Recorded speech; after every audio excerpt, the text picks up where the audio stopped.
Psycho MLA వచ్చిన తర్వాత చాలా వరకు ఇబ్బందులు పడినాం. ఇదే గ్రామంలో చాలా మంది సైట్లు కూడా లాక్కున్నారు. ఈ ప్రభుత్వం వచ్చిన తర్వాత మన లీడర్లందరికీ ఇబ్బందులు పెట్టారు. మన లీడర్లకి ఒకరికొకరికి కూడా గొడవలు పెట్టి వాళ్ళు కూడా ప్రమాదం చూశారు ఇదే గ్రామాల్లో కూడా. అలాంటి వాళ్ళు ఎవరినైనా సరే దగ్గరికి కూడా రానివ్వద్దండి అని మా లీడర్లు మా సోదరులు కూడా మేము చెప్తున్నాం. ఈ సైకో ఎమ్మెల్యే ఏదో చెప్తున్నారు, తొడగొడతాడు, మీసం తిడతాడు, ఏదేదో చేస్తున్నారు. ఇంత మెంటల్ వచ్చినట్లుంది ఈ ఎమ్మెల్యే కని కూడా నేను చెప్తున్నా. ఎందుకంటే భారీ మెజార్టీతో మనం గెలుస్తున్నాం. ప్రకాష్ ఓడిపోతున్నాడు కాబట్టి తిక్క మాటలు సగలు మాటలన్నీ మాట్లాడుతున్నారు. కనీసం ఆయన ఏదో చెప్తాంటాడు, నేను చదువుకున్నాను సునీతమ్మకి చదవలేదు అంటాడు. నువ్వు చదువుకున్నవాడైతే ఆ మాటలు మాట్లాడతావయ్యా? ఒక ఎమ్మెల్యే కన్నా ఉండి ఏది నోటికి వస్తే అది మాట్లాడితే అది కరెక్ట్ కాదని కూడా చెప్తున్నాం. నువ్వు ప్రతి గ్రామాల్లో రెచ్చగొట్టి గొడవలు పెట్టి సమాజ్ చూడాలనుకున్నావు. అది నీ పప్పులు ఉడకవు అని ప్రత్యేకంగా ప్రకాశం కూడా నేను తెలియజేస్తున్నాను.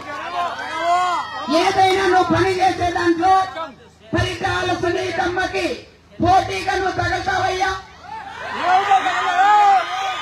ఆయన మాట్లాడతాడు. మన ఆత్మకూరులో ఊగుతాన ముత్యాల కుత్యం మీద అమ్మవారు మనకి వస్తా చూడు మాట్లాడుతున్నాను. ఎందుకంటే మెంటల్ వచ్చింది పాపం అందులో. మళ్ళీ ఏదైనా మాట్లాడినప్పుడు ఒక పద్ధతిగా మాట్లాడాలి. ఎవరు మాట్లాడారు? ఒక ఎమ్మెల్యే మాట్లాడినప్పుడు 10 మందిలో మాట్లాడినప్పుడు ఒళ్ళు దగ్గర పెట్టుకొని మాట్లాడాలి. ఏ చిన్న ఒక మాట మాట్లాడినా ఇప్పుడు రికార్డ్ అవుతాయి. ఏది పడితే అది మాట్లాడితే అది కరెక్ట్ కాదని కూడా ఆయన కూడా చెప్తున్నాం. భయం చుట్టుకోండి. అందుకే ఆయన ఊపిరిలో మామూలుగా మనకేమో దెయ్యం పట్టిందమ్మా అంటాం చూడు, అట్లా పడితే ఎట్లా అవుతారో ఇట్లా అనుకుంటే మాట్లాడుతున్నారు. అది కరెక్ట్ కాదయ్యా ప్రకాష్. ఏదైనా నువ్వు పని చేసింటే నేను అభిమానిస్తారు. ఏ పని నువ్వు చేయలేదు. నేను ఇదే గ్రామంలో ప్రతి ఇంటికి వెళ్ళాను, ప్రతి అక్క చెల్లెమ్మని కలిశాను, అన్న తమ్ముని కలిశాను. ఏ ఒక్కరు నన్ను ఏలెత్తి చూపించలేదు. అక్క మాకు బాగా డెవలప్ చేశావు, మేమే మోసం చేశాం, ఓటు వేయకపోయినా నువ్వు ఈసారి వస్తే మాత్రం మాకు ఇంట్లో టీవమ్మా ఇంకేది వద్దని అడిగిన వాళ్ళు మన గ్రామంలో ఉన్నారు. మొన్న వచ్చిన ఈ గ్రామంలో ఏ ఒక్కరైనా ధైర్యంగా ఓటు పెడతావా? పోలీసులు ఎంట పెట్టుకుని అడుగుతావు. అంత ధైర్యం లేదు. మీ ఇంట్లో ఆడవాళ్ళు కూడా అడిగేంత ధైర్యం కూడా లేదు.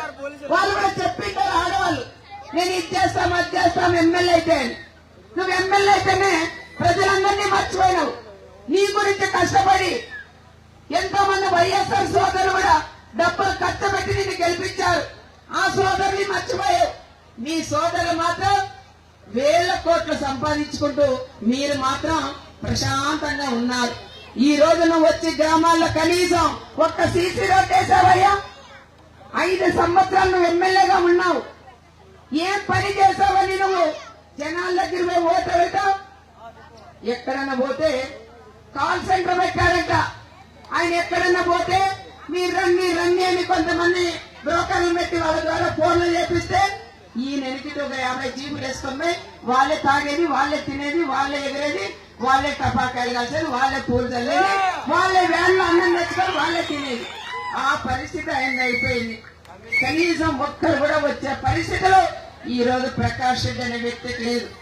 ఆయన చెప్తాడు రూరల్ మండలంలో 8,000 మెజార్టీ వస్తుంది, ఆత్మకూరులో 10,000 వస్తుంది, నేను 20,000తో నేను గెలుస్తా, రామగిరిలో సునీతమ్మ కన్నా నాకు మెజార్టీ వస్తుందని ఛాలెంజ్ చేస్తున్నాను. ఇప్పుడే నేను నా సొంత మండలంలో రామగిరి మండలంలో నాకన్నా నీకు వస్తుందయ్యా. నా సొంత మండలం నీ మండలంలో నాకు వస్తుందని విషయం నువ్వు కూడా గుర్తించాలని నేను కోరుకుంటున్నా. ఏదైనా కూడా మాట మాట్లాడినప్పుడు కూడా ఒక్కసారి చూసుకొని మాట్లాడాలి. ఇష్టానుసారం మాట్లాడి సొగలు కూతురు కూస్తే అది కరెక్ట్ కాదని కూడా ప్రకాష్ రెడ్డికి కూడా నేను హెచ్చరిస్తున్నాం. ఏది ఏమైనా వచ్చేది నా ప్రభుత్వమే. నేను ఎమ్మెల్యే అవుతా, చంద్రబాబు నాయుడు గారు సీఎం అవుతారు. ఆ రోజు ఎవరైతే నా కార్యకర్తలు ఇబ్బంది పెట్టారో వాళ్ళ కథ కూడా నేను కూడా చూస్తానని కూడా నేను కూడా చెప్తున్నాను. ఇంతవరకు నేను ఎవరిని ఇబ్బంది పెట్టలేదు. ఓటు వేసిన వాడు ఓటు వేయకున్న వాడు కూడా నా వాడని భావించి, నాకైనా ఎక్కువ నా లీడర్ కూడా భావించి, తెలుగుదేశం వాళ్ళ కన్నా ఎక్కువ వైఎస్ఆర్ వాళ్ళకే పనులు చేసి పెట్టారు మా లీడర్లు. మరి మీ కార్యకర్త మీ లీడర్ ఎవరైతే నా వాళ్ళతో చేయించుకున్నారో వాళ్ళు ఈరోజు మన వాళ్ళకి ఒక్క పని కూడా చేయలేదు. మా వాళ్ళకి మీ వాళ్ళకు ఉండే తేడా అది కూడా అని ప్రత్యేకంగా వాళ్ళకు కూడా నేను చెప్తున్నాం.